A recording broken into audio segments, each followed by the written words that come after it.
The Galactic Council had ruled unchallenged for centuries, spreading its influence across the stars, subjugating species, and enforcing a structured order that rarely met resistance.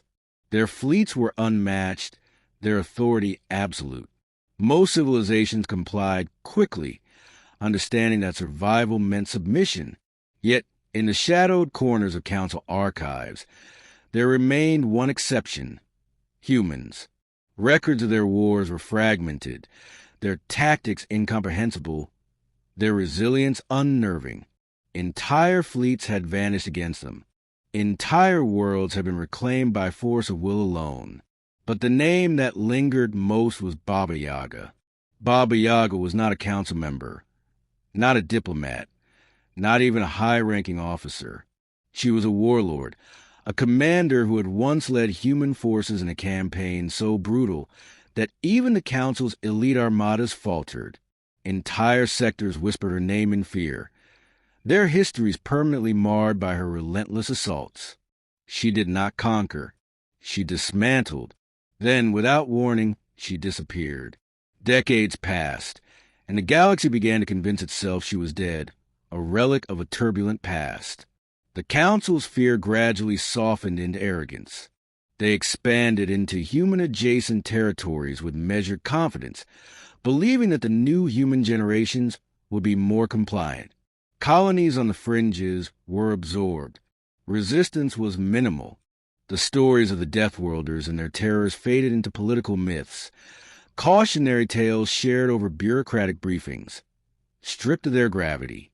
When a small human colony in the Horizon Fringe refused a resource taxation decree, the Council dispatched a military unit to ensure compliance. It was not a significant assault, just a brutal demonstration meant to serve as a warning to other fringe systems. The humans fought with improvised weapons, their defenses crumbling quickly under superior firepower. Entire families were eradicated. The colony was reduced to ash, a message etched in violence. Reports from the skirmish were efficient and detached, but they carried one anomaly. Several alien soldiers noted that as a colony fell, the remaining humans transmitted a phrase repeatedly, ignoring evacuation orders, ignoring survival protocols. They whispered the same name over and over through fractured signals. Baba Yaga. It was not a distress call. It was not a plea for reinforcements. It was a promise. The Council dismissed these transmissions as meaningless human superstition, the death cry of a backward colony clinging to a dead legend. The operations overseer even laughed when his advisors brought it to his attention. He assumed humanity had finally been subdued, their spirit broken. They had not yet learned the pattern of human vengeance. Within weeks, strange fleet movements were detected along the outer sectors. Merchant ships went silent. Patrol units disappeared without explanation. Small outposts reported human vessels with no known registry, operating in perfect unison, then vanished before contact could be established. The Council initially dismissed these anomalies as pirate activity, but the disappearances continued, and they were not random. They traced along a path, a tightening web that mirrored old war formations last used by human strike groups under Baba Yaga's command. When Council analysts cross-referenced the ship patterns, their conclusions were met with disbelief. The movements were coordinated, methodical, and unmistakably human. More alarming was the absence of any formal declaration of war. No human governments had claimed responsibility. No diplomats had been contacted. The fleet rallies did not stop. They intensified. Messages intercepted from human comms were fragmentary but consistent. They spoke of an ancient call, of a return, of a rallying to an old banner.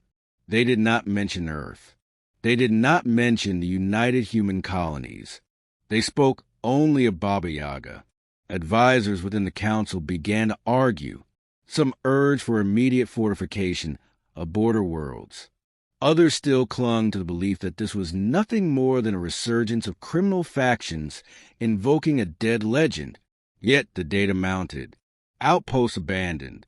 Defense fleets bypassed with surgical precision. Entire squadrons unwilling to engage these ghost ships that bore no official insignia. A council intelligence report surfaced, one the overseers had long buried. It detailed Baba Yaga's last known campaign, not merely as a sequence of battles, but as a doctrine of annihilation. She did not wage wars of territory. She waged wars of memory. Where her forces passed, no command structures remained, no morale survived, no leadership withstood the psychological onslaught. Her strategy was not just a defeat, but to erase. And the pattern emerging now was identical. Humanity was moving again, not as a unified government, but as a culture answering a summons. The movements were not sanctioned by Earth, nor by any colonial council. They were moving because she called them. They moved without negotiation, without pause, and without mercy. The scale became undeniable when intelligence confirmed a force numbering 120,000 soldiers, all veterans, all volunteers. A force that appeared without central coordination, moving under a banner long thought extinct. No one had spoken to Baba Yaga directly. No transmissions had originated from her. But her symbol was everywhere. A single black insignia carved into the hulls of ships, painted onto armor, etched into the airlocks of every vessel that answered the call. Panic began to surface in the council chambers. Emergency meetings erupted as high command struggled to explain how such a mobilization could occur without triggering formal alerts. Their networks had been infiltrated without detection. Their intelligence officers had been outpaced. Every attempt to negotiate met with silence. No threats were issued. No ultimatums delivered. Only the quiet, steady advance of a human armada no one could officially account for. Advisors speculated that perhaps it was not Baba Yaga, that perhaps some warlord had adopted her symbol to incite terror. Yet, when the first transmission finally arrived, it silenced all doubt. It was not a broadcast, but a direct signal, targeted to every council fleet commander, every strategic hub, every high-ranking official. The message contained no formal introduction, no political framing, no declaration of intent. It read simply, "You thought I would stay silent." There was no signature. None was needed. The style, the timing, the precision, it could only be her. The council's upper echelon scrambled to issue containment orders, to prepare defensive lines along their most vulnerable sectors. But they were already too late. Human forces were bypassing strongholds entirely, appearing in core systems with logistical efficiency that council fleets could not match. The scattered reports painted a harrowing picture. Human forces attacked with strategies that no AI predicted, exploiting weaknesses that should have been mathematically insignificant. They used weapons deemed outdated, deployed in ways that defied conventional logic, but shattered defense grids nonetheless. The humans fought without hesitation, without retreat, and with an aggression that suggested they did not view survival as their objective. The Council's command structures initiated emergency protocols, dispatching rapid response fleets to intercept the advancing human forces. The orders were precise: contain, delay, negotiate if possible, and prepare for a larger defensive stand. Yet every fleet sent to confront the humans either went silent or returned in shambles, their formations broken, their officers psychologically shattered. Survivor testimonies describe encounters that defied conventional warfare. Human ships moved in ways that their targeting systems could not track. They fought with an intensity that ignored the traditional doctrines of self-preservation. Captured logs revealed that the human forces refused to accept surrenders, not out of cruelty, but out of complete operational focus. They bypassed non-essential targets, crippled supply lines with surgical precision, and systematically dismantled communication networks. Council analysts struggled to predict their next moves. Standard predictive algorithms failed, their models collapsing under the humans' erratic but devastatingly effective maneuvers. The few council captains who survived these engagements spoke of the psychological toll more than the physical battles. They described facing an enemy that fought as if they had nothing to return to, no homes to defend, no political structures to uphold. They fought as if the only victory was to erase the memory of the council itself. Entire battle groups would appear in system without warning, engage with overwhelming coordination, and disappear before reinforcements could arrive.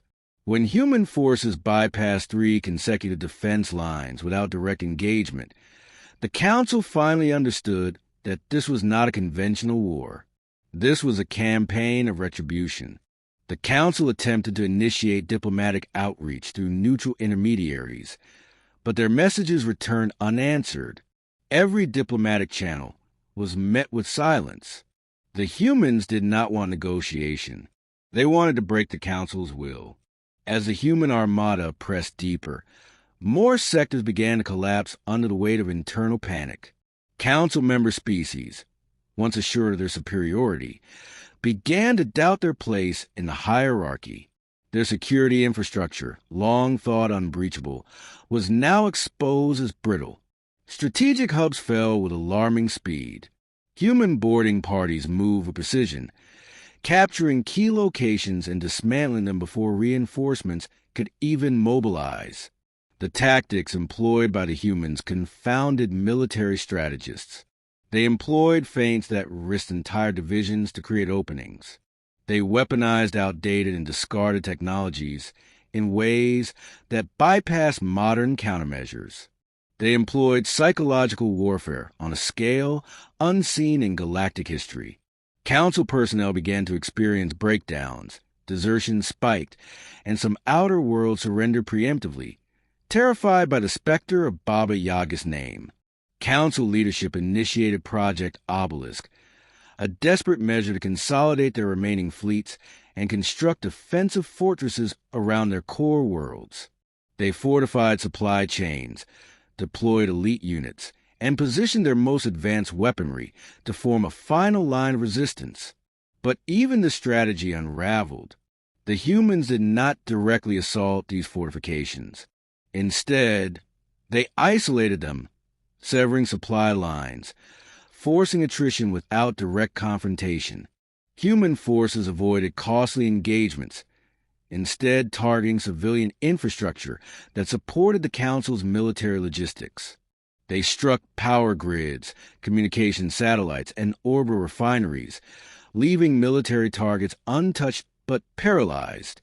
This methodical dismantling sent a clear message. The Council's strength was irrelevant when stripped of its support structures. The human psychological campaign intensified. They transmitted fragmented battle hymns, old Earth War songs encoded into data streams, laced with references to Baba Yaga's past victories. These messages flooded Council channels, bypassing firewalls, playing on internal comm frequencies during critical operations. It was not random. It was targeted. Each song carrying historical significance tied to battles where Baba Yaga had humiliated Council fleets in the past. Some Council commanders abandoned their posts rather than face the approaching armadas.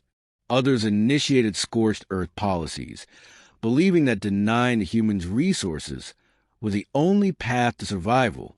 But the humans were not there to claim territory. They ignored most planetary resources, focusing solely on breaking the Council's ability to govern.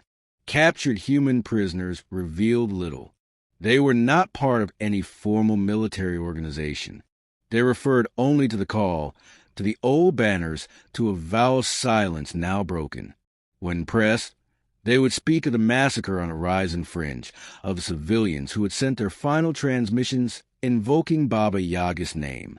That memory had been enough to reignite a war that humanity had not officially declared. The humans' refusal to negotiate was unprecedented. Even in previous human conflicts, there had always been some faction willing to parley.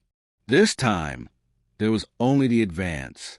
When the Council finally cornered a mid-level human commander, they attempted to extract a strategic motive. The commander explained plainly, "We did not come for peace. We did not come for your surrender. We came because you taught us silence buys only more graves." The council scrambled to consolidate its core territories, retreating behind increasingly desperate defensive lines. High command members initiated classified evacuation plans, preparing for the potential collapse of their leadership centers. The panic spread as human fleets breached system after system with clockwork precision. Some council factions attempted to exploit the chaos, seeking to cut deals with human splinter groups. But there were no splinter groups. The humans moved as one, without central command, without conflicting objectives. Even when intercepted communications were decrypted, they revealed no political goals, no territorial demands, only the constant reaffirmation of the call. She speaks. We answer. Desperate, the Council launched a counteroffensive led by Admiral Sarvok, a seasoned strategist known for suppressing multiple insurrections. Sarvok's fleet, the largest remaining mobile force, intercepted a human armada on the outskirts of the Tyrix cluster.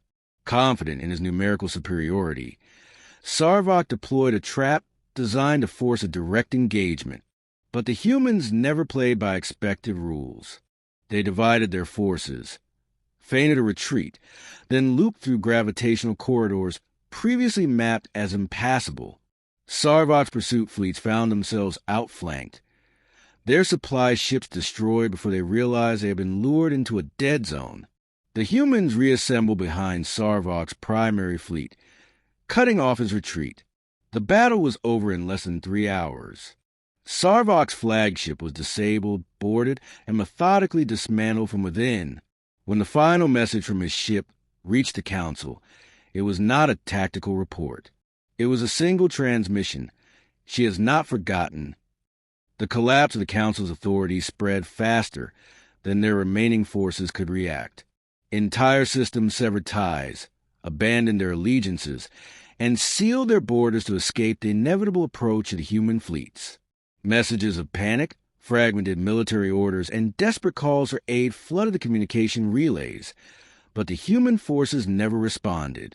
They moved with cold, relentless precision, ignoring overtures of peace and bypassing systems that posed no strategic threat. Their focus remained on dismantling the Council's leadership, its capacity to govern, and its memory. Council intelligence operatives, desperate to understand the humans' coordination, uncovered unsettling truths. The human armada was not operating under a centralized command structure. There was no supreme leader, no hierarchical tree of orders. The fleets acted autonomously but with a shared purpose, their synchronization maintained not through military doctrine, but through something older, something more primal. The call of Baba Yaga. Each ship carried fragments of the same story, of the same event that had shattered the silence. Survivors from Horizon Fringe had broadcast their last transmissions into the void, invoking Baba Yaga's name in desperation. Those signals had found their way to the scattered remnants of old human war clans, mercenaries, and descendants of forgotten fleets. The call was not an order. It was a summons, one that every human who understood the weight of that name answered without question. The Council's desperate attempts to locate Baba Yaga herself yielded nothing concrete. Some believed she was a myth, a construct used to terrify the Council into submission. Others argued she was a symbol rather than a person, a mantle passed down through generations. Council intelligence finally obtained fragmented sensor records suggesting that a single flagship coordinated some of the initial strikes, but its transponder signatures were scrambled beyond recognition. The ship appeared in multiple systems, then vanished, its trail impossible to follow. The human fleets continued to dismantle the core systems. They struck memory vaults, erased central databases, and destroyed the repositories that housed the Council's legislative history. It became clear that the objective was not merely to defeat the Council, but to unmake its very existence. The destruction of infrastructure was surgical. They left no data that could rebuild the hierarchy, no leadership capable of restoring order, no legacy that could outlast their fury. In the Council's desperation, they turned to ancient war machines buried beneath their oldest worlds. Forbidden weapons, stored away out of fear of their own destructive potential, were reactivated. Planetary defense grids armed with weapons that had not seen use in millennia were brought online. But even these measures proved inadequate. The humans did not challenge these fortresses directly. They manipulated gravitational corridors, destabilized orbital routes, and forced the Council to destroy its own assets in attempts to intercept phantom fleets that were never there. The humans broke the will of the defenders not by brute force, but by making them expend everything to fight enemies that had already moved past them. The collapse became self-sustaining. Council governors initiated scuttling protocols for fear that the humans would capture key worlds, but the humans simply bypassed these planets, rendering their sacrifices meaningless.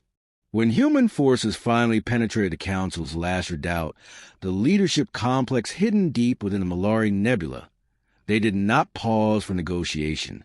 The facility's defenses, designed to repel multi-pronged invasions, proved useless against human infiltration teams that bypassed the external fortifications entirely. Internal security logs, later recovered by neutral scavenger guilds, recorded a final transmission from the Council's last High Chancellor. They did not come for war. They came to erase us. The final sequence of the human campaign was marked not by conquest, but by silence. The humans ceased their transmissions. The flood of psychological warfare ended. They deactivated their signal beacons and left no traces of their ongoing presence. Systems that braced for invasion found themselves abandoned, not because they were spared, but because their destruction no longer served the purpose. The galactic community, watching from a distance, attempted to contact the human fleets. No responses came. The humans did not linger to administer territories, did not claim resources, did not station garrisons. They vanished into the void as suddenly as they had emerged, their ships scattering to the fringes of known space. Some systems reported phantom signals, glimpses of human vessels moving along ancient, forgotten routes, but these sightings never repeated. The humans had come to answer a call and, having fulfilled it, dispersed without explanation. Neutral historians attempted to compile accounts of the campaign, but their efforts were hampered by the systematic erasure of records. The Council's archives were destroyed. Central command structures were gone. The stories that survived were fragmented, inconsistent, often bordering on legend. But one detail persisted in every account: the name Baba Yaga. Among the surviving Council species, Baba Yaga became more than a symbol of human vengeance.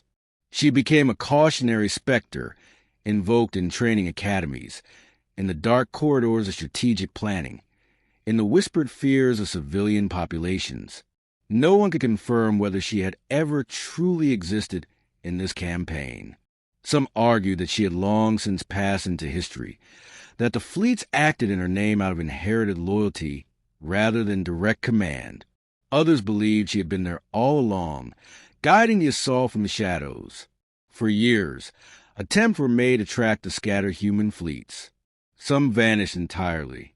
Others split into smaller groups, disappearing into uncharted regions beyond the edges of star maps. A few appeared briefly in isolated conflicts, crushing pirate enclaves or toppling minor warlords before disappearing again without accepting payment or political favor. They moved like wraiths, driven by an internal code that none outside their circles could decipher. The remnants of the Council attempted to rebuild, but their efforts were hampered by the absence of centralized data and leadership. The surviving governors established provisional coalitions, but these quickly collapsed under competing agendas and deep-seated fear of further human reprisals. The former Council species fragmented into isolated spheres of influence, their former unity shattered. The legend of Baba Yaga took on a life of its own, on frontier worlds, It was said that invoking her name could summon human intervention, though no such calls ever yielded a response. Mercenary bands adopted her insignia, though none could prove a connection to the original fleets. Some claimed that new generations of humans carried her legacy in secret, awaiting another call. Others believed that the humans had simply returned to the silence from which they had come.